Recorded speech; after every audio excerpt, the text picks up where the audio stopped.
sabedoria.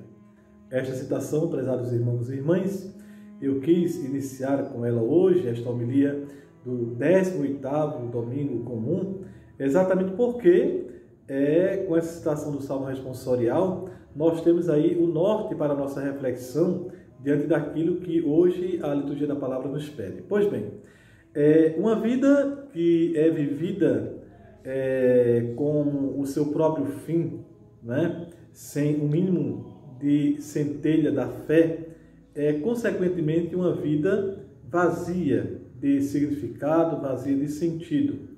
Na linguagem do Eclesiastes, na primeira leitura da missa de hoje, isso tudo se constitui em pura vaidade. O Eclesiastes, iniciando a leitura da missa, vai dizer o seguinte: vaidade das vaidades, tudo é vaidade.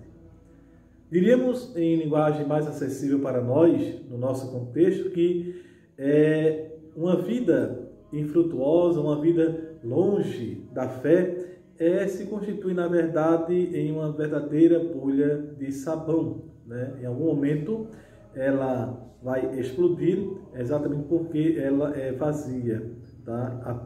Contém apenas ar. Pois bem, diante da reflexão do autor sagrado, nós somos interpelados a nos perguntar que sentido tem a nossa vida.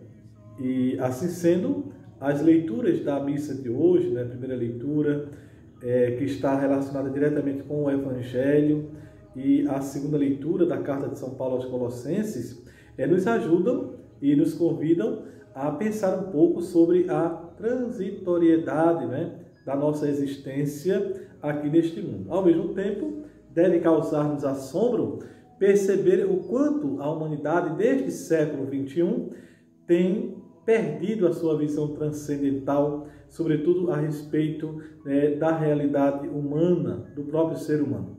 Temos caído, por assim dizer, numa visão imanentista, né, da nossa existência humana, em que tudo gira em torno exatamente do materialismo.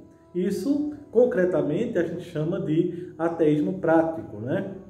Então, convidando-nos a pensar sobre a frivolidade, né, da transitoriedade da nossa vida neste mundo, as leituras vão nos impelir, então, a refletir também sobre as realidades eternas. E, assim sendo, tudo aquilo que em nós possa ainda representar a figura do homem velho, como refere São Paulo na segunda leitura, na Carta aos Colossenses, que representa em nós ainda o próprio pecado, tais como diz São Paulo, a imoralidade, a impureza, as paixões desordenadas, os maus desejos, a cobiça, tudo isso pertence ao que é daqui de baixo, né? Não ao céu. E São Paulo vai dizer: se vós ressuscitastes com Cristo, a vossa vida está escondida com Cristo em Deus, à direita do Pai. E por isso mesmo, tudo aquilo que representa o pecado deve ser banido, né, da nossa vida. E por quê? Porque enquanto batizados, nós nos revestimos do homem novo, que é Cristo, né, que se renova segundo a imagem do próprio Criador, como ainda se refere São Paulo. E mais uma vez eu volto aqui ao texto do Eclesiastes, né, da primeira leitura, onde o autor faz ver a ilusão de uma vida vivida sem o amparo da fé. No início da encíclica Fides et Ratio, do Papa São João Paulo II, logo na introdução a essa carta, o Papa dirá o seguinte, né? A fé e a razão, Fides et Ratio, constituem como que as duas asas pelas quais o espírito humano se eleva para a contemplação da verdade.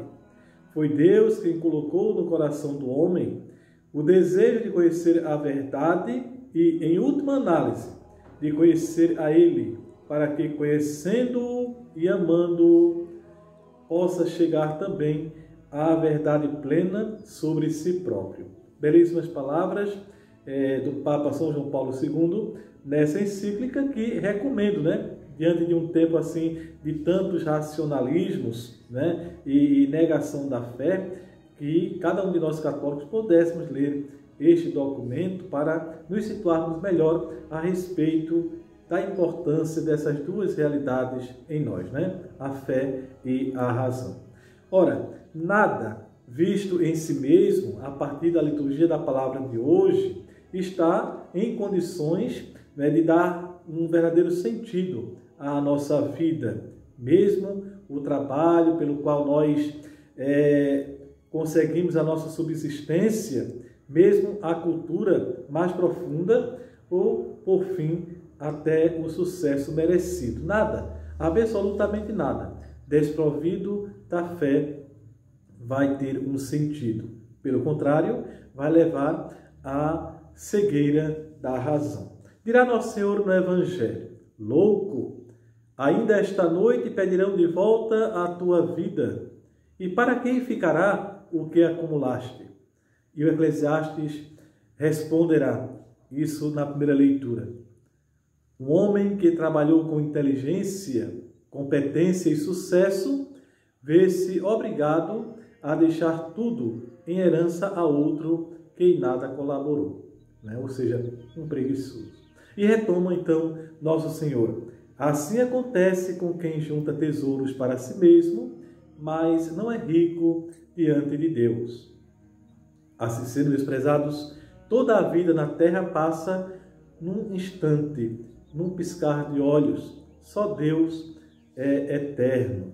Mas o homem, consequentemente, tem o dever de aprender a viver a sua vida, conhecendo a sua fragilidade e também o seu pecado.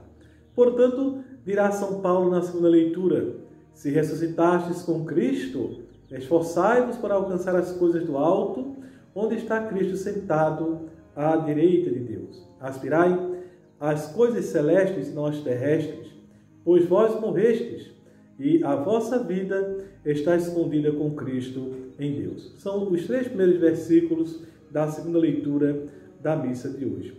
O que se espera, então, diante dessa palavra que hoje nos é proclamada? O que é que se espera, então, de nós que somos católicos? Consequentemente, essa reflexão nos leva a pensar sobre a nossa vida, o testemunho e a coerência de vida que devemos ter, sobretudo pela nossa presença aqui neste mundo, uma vez que somos chamados a ser uma presença de Cristo. Uma antiga expressão latina, herdada dos padres da igreja, diz o seguinte: Christianus alter Christus, ou seja, o cristão é um outro Cristo. E escrevendo aos Filipenses, São Paulo afirma que Cristo será glorificado no meu corpo, quer pela minha vida, quer pela minha morte, porque para mim o viver é Cristo. Isso está na carta aos Filipenses, logo no primeiro capítulo, versículos 21, e também o versículo 20. Então, de tudo quanto refletimos até aqui, nesta homilia dominical, podemos concluir que só Deus é a raiz de toda segurança, de todo bem-estar e de uma vida feliz. Assim, tornar-se rico aos olhos de Deus significa colocar nele uma confiança radical.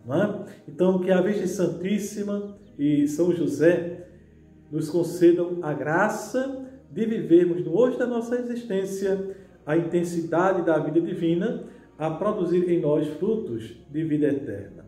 Abençoe-vos Deus Todo-Poderoso, Pai e Filho e Espírito Santo.